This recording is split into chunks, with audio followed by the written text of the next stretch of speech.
Augstums pirmo uzmodināja jauno, jo metāla krāsniņa arī snauda ar tukšu muti. Telpā varēja jau redzēt elpas mutuļus. Ierušinājies starp visu, kas līdzīgs segām, tādā murškulī krāc Edgars. Jaunais piegāja pie nevisai vizuāli pievilcīgā ūdens trauka. Tur no ūdens šķidrā veidā nevēsts. Nopūtās un atgriezās savā guļvietā. Krācējs sāka klepot un pamodās. Skaļā žāvāšanās laikam bija jāsaprot, kā labrīt. Piecēlās, izķeksēja savu caurumaino cepuri un uzlika to kā spaini sniega vīram. Matu ērkulis bija stiprāks un vairākumā, tāpēc uzlikto galvas segu pastūma no galvas pamatnes uz augšu. Jaunais, kā tev? Man kā vienmēr sūdīgi ap dūšu. Kaut ko intensīvi sāka meklēt pa kabatām. Izskatījās, ka šim būtu blusas, grābsta sevi, it kā nevarēdams noķert sīko parazītu. Smēķu ar nav. Pacēla vakardienas tukšo trauku. Tas ar tukšs. Augstums ar mūs tuit abus aprīs. Kurināt nav jēgas, varbūt vakarā, bet tad jau redzēs. Labi, asinskārais suns, dosimies. Kā ievērojot savu izskata vizītkarti, roka turēja tukšo celofāna maisiņu. Atrāva durvis, aiz viņa jaunais. Pa priekšu ejošajiem soļi šorīt daudz lēnāki kā vakar, kad azotē bija tas svarīgais pirkums. Gāja labu brīdi. Jaunajam jau sals bija ielīdis starp ķepu pirkstiem, un tur visu sāka jau saldēt. Beidzot Edgars nogriezās pagalmā. Klauvēja. Klusums. Vēlreiz, bet jau skaļāk. Nekā. Kur visi ielīduši? Norūca un devās atpakaļ uz ielas, pat nepametot skatienu, vai jaunais draugs tiek līdzi. Un vispār, vai viņš tur vēl ir? Jaunajam bija sajūta, ka Edgars spēlē kādu rotaļu, kurš ilgāk prot līkumot pa ielām. Atkal pagalms, tikai citas mājas. Klauvē. Nu iekštelpas kā vārnas ķērciens. Vaļā! Sparīgi atvēra durvis, un jaunais gandrīz uztriecās virsū Edgara kājām, jo ļoti baidījās, ka arī šīs durvis būs viltnieces, aizvērsies un atstās nabaga nosalušo dvēselīt ārā. Pie ienācējiem pieskrēja vecs, pinkains, nekopts suns. Pirmo kā uz robežas muitas punktā sāka appētīt jauno. Tā glūnoši no augšas, jo viņa augums bija ne 3 reizes, tad 2 tiešām lielāks. Sāka rūkt, jaunais pieplaka, jo pie visa piedzīvotā vēl šitas. Klibais mierā, tika dota komanda. Kaut kur bija jaunā glābējs, neredzams, bet tomēr. Visu redzēja un centās pasargāt pārbiedēto ciemiņu. Nākamo apošņāja Edgaru, bet asti neluncināja. Kas ir ko, nepazīsti?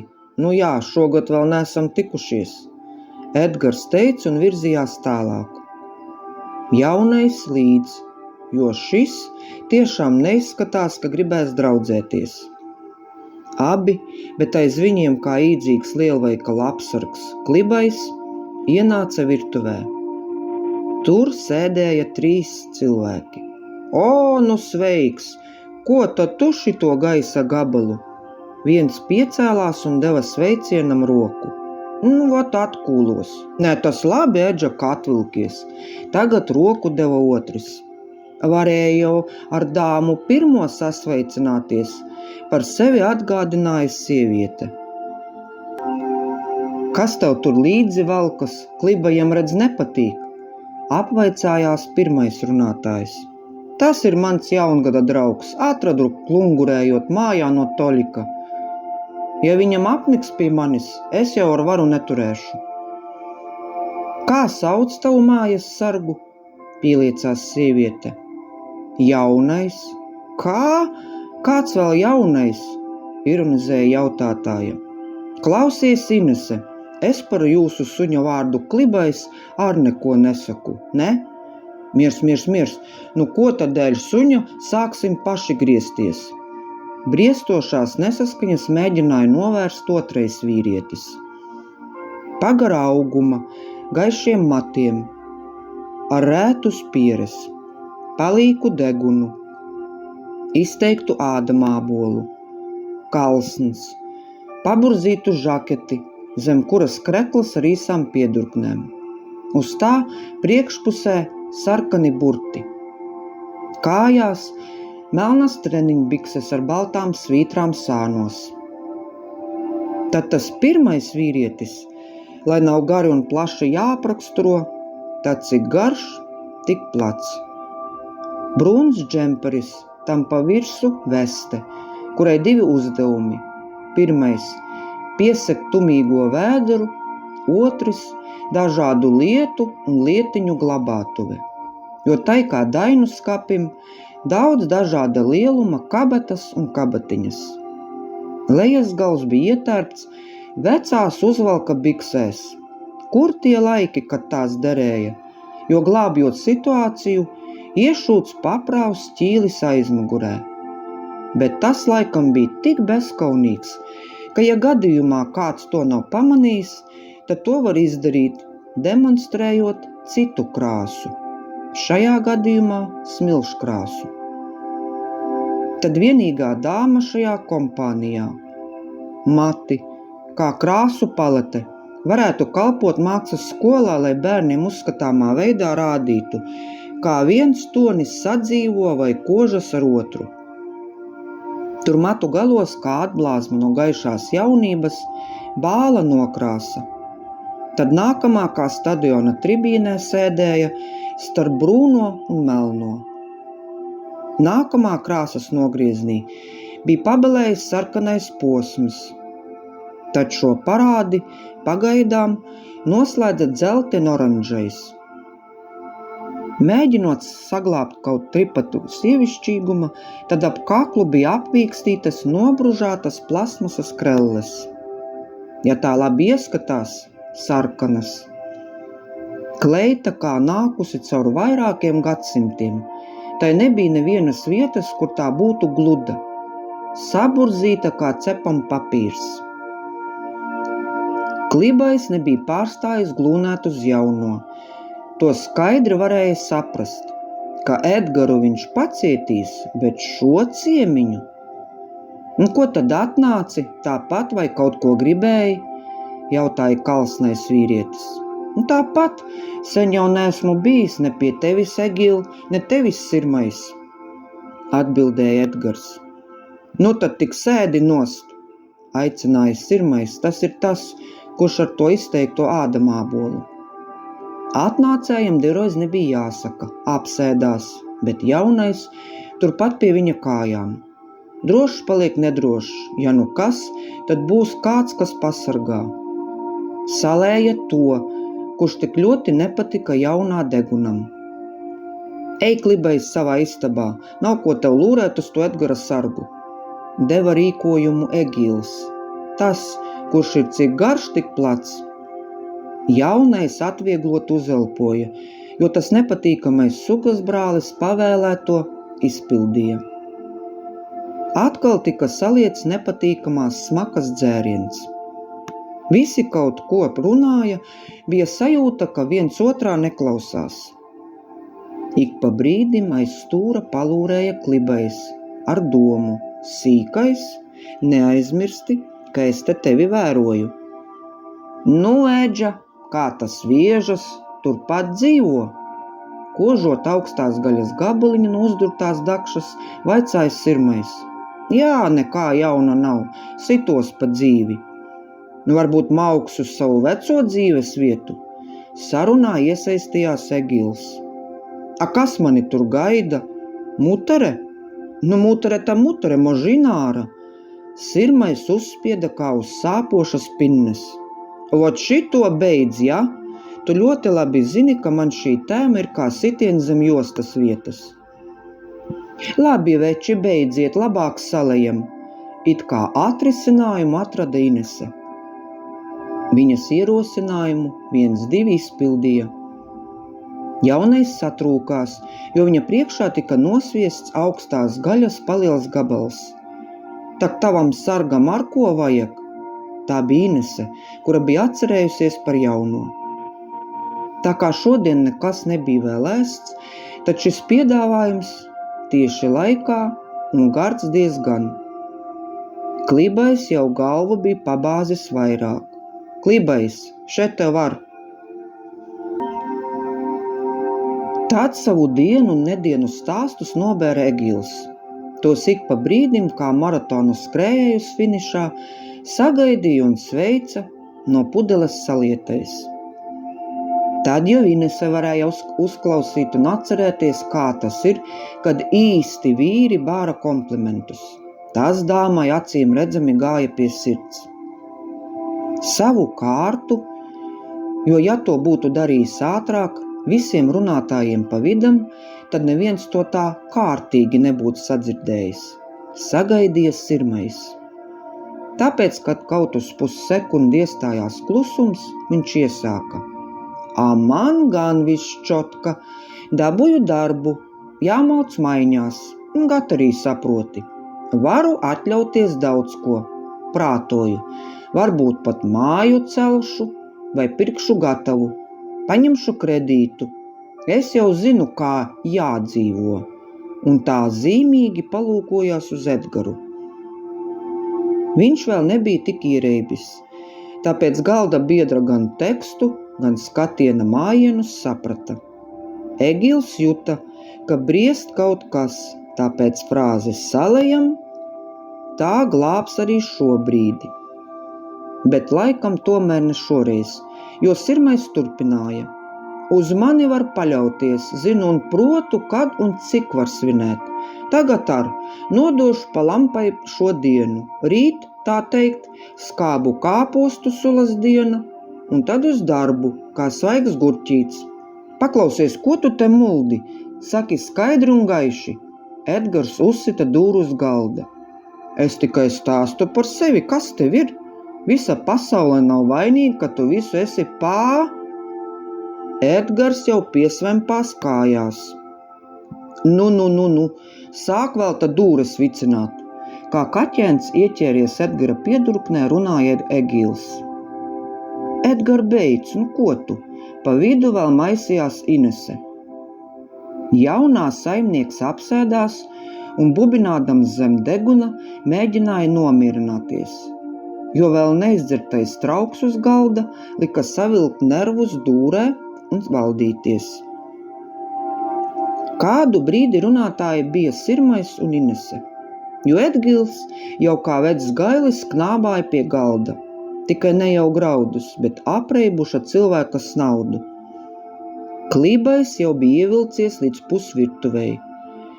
Hipnotizēja pie Edgara kājām sēdētāju. Inese viņu kā uzbāzīgu dunduru aiztrieca prom. Maz jau līdzēts, tūlīt jau būs atpakaļ, nodomāja jaunais un pielīda vēl tuvāk pie Edgara nošķieptajiem zābakiem. Sirmais laikam savu strīda devu nebija ieguvis, tāpēc atsāka. Inesīt, pasaki man, kā sieviešu cilvēks, ar kādu tu gribētu dzīvot? Tādu, kuram ir apgriezieni, stabils darbs, vai ar tādu, kurš klīst kā ēna no vienas mājas sienas uz otru? Kamēr Inese ievilka elpu, lai varētu uz šo tik ģeniālo jautājumu atbildēt, un vēl parādot, ka viņa ir sieviete ar izteiksmīgu domu, to visu tā gāri un lēni izfilozofēt. Edgars pasteidzās pirmais, sagrāba sirmojas krūtažas un šņācot izgrūda. Tu vari pateikt bez aplinkiem, ko tu te vari kā dēle sūkties pie sirds, ko? Jā, es par tevi runāju. Izslējās vēl vairāk, lai auguma proporcijas būtu lielākas par pretinieku. Tāpat kā dzīvnieku pasaulē. piepūšas, izslajas, lai pretinieks jau nobīstas no izskata vien. Un ko vēl tu vari pateikt, jau bļāva Edgars. No skaļajām skaņām acis pavēra Egils. Mēle bija tikpat ļergana kā augstā gaļa, tāpēc, lai pēc tam neviens nepārmet, ka briestošo konfliktu nemēģināja novērst, tad vienīgais, kas vēl klausīja, bija puspaceltā roka. Tā kā jahtas buras plivinājās augšā, lejā. Varu? Tu domā, ka baidos no tevis? Tu pats neesi nekas, tāpat kā tava dzīve. Pat kārtīgu suni nevari sameklēt. Kas tas ir? Suns? Dažs labs nobarotāks kaķis ir lielāks par viņu. Izspēra sirmais. Tas bija pēdējais, ko pacieta Edgars. Viņš blieza runātājam pa seju. Inese iebļāvās. Beidziet! Pusaizmigušais Egils murmulēja. Kas jums tur ir? Klībais ar ķēra mirkli, ja jau visi te sāk noskaidrot, kas te kuram pieder un kurš tad te ir saimnieks, klupa no jau zem galda palīdušajam. Kauciens, sāpīgs kodiens jaunajā skaustā. Drauga palīgā saucienu sadzirdēja Edgars. Sagrāba klibo. Tu neaiztiksi manu suni. Liec mieru klibajam, laid viņu vaļā, dzirdi? Sirmais ar Inesi bļāva viens caur otru. Abi kā sazvērējušies ieķērās Edgara jau tā ieplīsušajā mētelī un rāva uz ārdurvīm. Pēc sekundes viņš un jaunais jau stāvēja sniega nomīdītajā laukumā pie durvīm. Vairāk nemēģini te vilkties. Atvadu vārdu vietā nobļāva Sirmais. Ej, tak tu zini, kur? Ejam, jaunais. Un sparīgi sāka riņķot pa svešajām ielām. Pēc brīža apstājās. Parādi, traki tevi apskādēja. Un aplūkoja jaunā skausta. Būs labi. Pa ceļam jaunajam bija jāredz vēl, kas nesaprotams. Edgars piestāja pie ēkas, pie kuras bija lielas kā kastes uz ritiņiem. Viņa aizstāvis piegāja pie vienas no tām, atvēra vāku un pārliecies tur kaut ko meklēja. Pēc brīža nolika kaut ko zemē. Jaunais piegāja, paostīja. Desa, ne desa, nevar saprast, bet kaut kas no gaļas sortimenta tiešām. Tad blakus traukā kaut kādi salāti, pabojājušies augļi un jogurta trauciņš. Kaut ko sagrabinājām, labi ejam uz savu šķūni. Noteica Edgars, visu atrasto salika pa kabatām, ko nevarēja, nesa tāpat rokās. Jaunais sekoja, jo vairāk par visu vēlējās klusumu un mieru, un galvenais drošību, jo šodienai tiešām jau ir pietiekami. Edgars mēģināja iekurināt. Tāpat kā vakardien pilna telpa ar dūmiem. Jaunais sprauslāja, bet Edgars šoreiz neko neteica. Izņēma visu no kabatām. Attina desai līdzīgo un iedeva jaunajam. Ņem tas tev, bet šodien vairāk nekā nebūs. Pats tupot pie negribīgi degošā siltuma punkta, ēda salātus. Pēc tam jaunajam vēl piedāvāja manāmi pabojāta banāna gabaliņu. Tos un capostīja. Paldies, šoreiz nē. Varbūt pēc pāris dienām ēdīšu, kad bats būs ņēmis virsroku. Ka negribi. Noteica cienesta piedāvātājs un iesvieda savā mutē piedāvāto gabaliņu. Ko darīsim? Vērsās pie suņa. Kā tu to domā, ko darīsim? Tagad vai vispār? Ja tagad, labprāt sagaidītu, kad šeit kaut par grādu paliks siltāks un tad liktos gulēt. Ja vaicā vispārīgi un godīgi, labprāt atgrieztos pie sarmītes. Un tur tad gaidītu, kad Astra paņems uz meža mājām. Jo kaut kā pēdējo dienu tik vētrainie piedzīvojumi man ir par traku. Paldies, ka mani pieņēmi, aizstāvēja, bet tev laikam vajadzētu kaut ko agresīvāku. Tāds, kurš pats māk sev aizstāvēt. Veroties gan uz Edgaru, gan uguns kustīgai atblāzmai uz grīdas, prātoja jaunais. Savukārt Edgars savā migā atgūlies domāja. Šitā nezinu, kā izvilkšu. Ēdiens no miskastēm pie lielveikala, pavasarī gan jau man šo ar visu uzteiks. Par darbu tur viss kā datorspēlē, game over. Kāds variants? Kāds? Gluži āliņģi uz galvas negribas slēgt. Moš pie muteres braukt? Braukt. Interesanti, ar ko es taisos braukt. Par biļetu taču jāmaksā, bet jau zigim paliku 10 centīmus parādā. Ko es tur tajā galā darīšu? Jāsamierinās, ka būšu mātei kā ķirurgam kaulu kaudzes, kuras varēs tad zāģēt un laust. Bet no otras puses, vismaz māga pilna un jumts virs galvas. Būtu jau labi, ja varētu aizkulties, kamēr vēl šitas augstums, tak jau nedzīs prom un neļaus nosalt pagalmā. Vot pavasarī, vasarā, kad jau var i pļavā pārgulēt, tad gan riskantāk, mutere var arī neapžēloties. Jāgroza smadzeņu pods. Kur raut naudu biļetei? Mož ar stopiem? Tā ir ideja. Šo stāstu sacerēja un ierunāja Dace Veikša.